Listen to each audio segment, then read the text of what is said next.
one-stop shop for action movies, comic book movies, and the occasional horror movie reviews and rankings. And today I have a ranking video that came to mind after I made my previous video, which was a review of Batman Death in the Family. And it's the first interactive one, but it's within a line of animated shorts that DC's had over the years. I've had this DVD that's a collection of those first few for probably since it came out. And so I figured, let's rank them. And so let's get into this. And coming in last place and at number 10, sadly, because it's the one I was looking forward to the most, and that being Batman Death in the Family. About 1/3 of this movie I would put significantly higher. Problem is the fact that it's interactive, and about 2/3, depending on which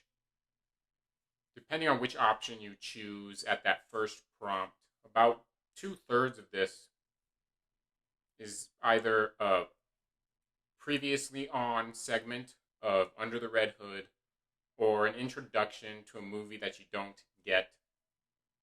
And so 2/3 of this movie just feel like a waste and kind of lazy as well.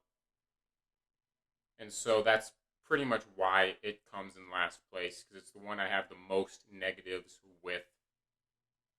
And so moving on to number 9, we have Catwoman. This was an exclusive feature short that was on the Batman Year 1 disc. Honestly, it's pretty forgettable, and that's why it's in last place. I just find it really forgettable.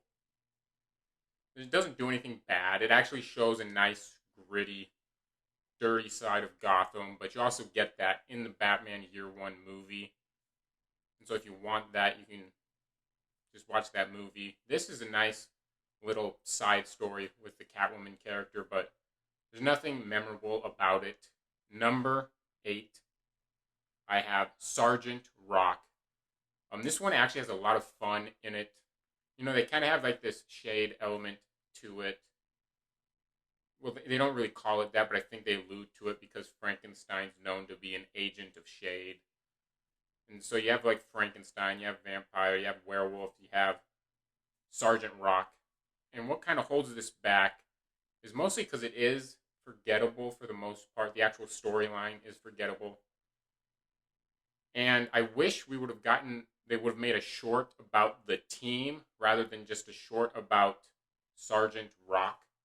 Because I found the team elements I would have liked to see. I would have been more interested in knowing more stuff about Frankenstein, about the other characters. And so moving on to number 7 is Adam Strange. This one has a lot of heart to it, but it does, to me personally, it feels a little odd because, I'm not too familiar with Adam Strange, but I've never seen this old man Adam Strange before, and it just felt a little off because of that. But the story itself has a lot of heart to it, and then also the antagonists are just like giant alien spiders. So coming in at number 6, we have the Phantom Stranger. This is one that I'm a little torn on. Part of me wants to put it much lower on the list. Part of me actually wants to put it a little higher. And part of that is due to the fact that the sequences in it are really fun and enjoyable. I have a lot of fun with it. But some of the messaging just feels outdated. It feels like it belongs kind of in the 80s. It kind of has this Nancy Reagan, just say no type of feeling to it. I don't know if that's what it was meant to do, but that's the feeling I got from it. There's a lot of fun to be had. The characters, the side characters, they feel like this weird amalgamation of Mystery Incorporated and the main characters from the Texas Chainsaw Massacre. It's like this weird amalgamation of like these hippie characters that I had a lot of fun with. And then even the action sequences, the characters, I did enjoy quite a bit. And so there's an enjoyment level and then kind of odd messaging, and it makes it fall kind of right in the middle for me.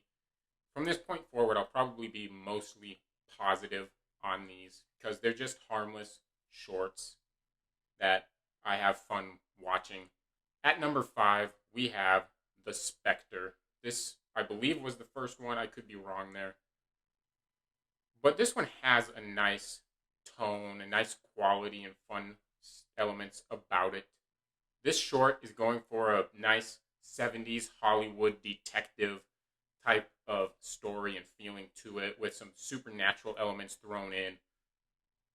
It has a lot of good references to some 70s movies like The Exorcist, King Kong, stuff like that. And so there's a lot of fun to be had. It has some very memorable sequences in it as well. So coming in at number 4 is Superman Shazam, The Return of Black Adam. This one's a little longer than the others, about 10-ish minutes longer. It's about the same length as a half-hour episode of TV, like the same length as like a Justice League animated cartoon. So this was basically my first introduction. It wasn't the first time I've seen the character of Shazam, but it was kind of my first real introduction into kind of the mythology around Shazam. One thing about this particular one is it kind of feels like another episode or lost episode of like a Justice League Unlimited. One thing that holds this back is they're not necessarily my go-to characters, Superman or Shazam, even though I am wearing a Superman shirt. They're not necessarily my go-to characters or my favorite characters, and so that's just kind of a personal preference that holds it back, but it's a really good short. Coming in at number 3 is Green Arrow. This is probably the one I watched the most growing up. There's just a lot of great Green Arrow action in this, and it feels like a side story, a side mission from a Justice League Unlimited episode. And it's just a very Green Arrow type of story, rescuing a young princess from a group of assassins led by Merlin and Count Vertigo. It's just a nice, fun Green Arrow action short. And so moving on to number 2, I have Jonah Hex. This is a very memorable short, in my opinion. And I think Jonah Hex as a character is very underutilized in both movies and TV.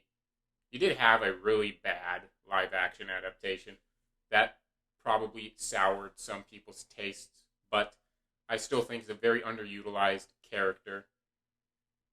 And this is just a very nice, gritty Western about a bounty hunter. This shows a very cold side of Jonah Hex, almost like a Western version of The Punisher, which oddly enough, Jonah Hex is voiced by Thomas Jane, who played the Punisher in the live-action 2004 movie. But that aside, this short actually has a very memorable score, in my opinion. It's very good score for a short like this, and very memorable ending as well. Moving on to the number 1 position, we have Death. I wasn't expecting any of these newer shorts to be as good as those first few, but this particular short is the most thematically rich out of any of them. The amount of development they put into a short is just phenomenal. It's beautifully animated. It has a very heartbreaking yet hauntingly beautiful ending to it. I can't recommend this short enough, and so that is why it comes in at first place. Thanks for watching my video. If you enjoy these DC Showcase shorts, and you've seen them all, or even if you haven't, I'd love to hear your thoughts and rankings of the ones you have seen in the comments down below. And go ahead and smash that thumbs up button, and also smash that subscribe button if you want a one-stop shop for action movies, comic book movies, and the occasional horror movie reviews and rankings. And I will return next time when I see you again.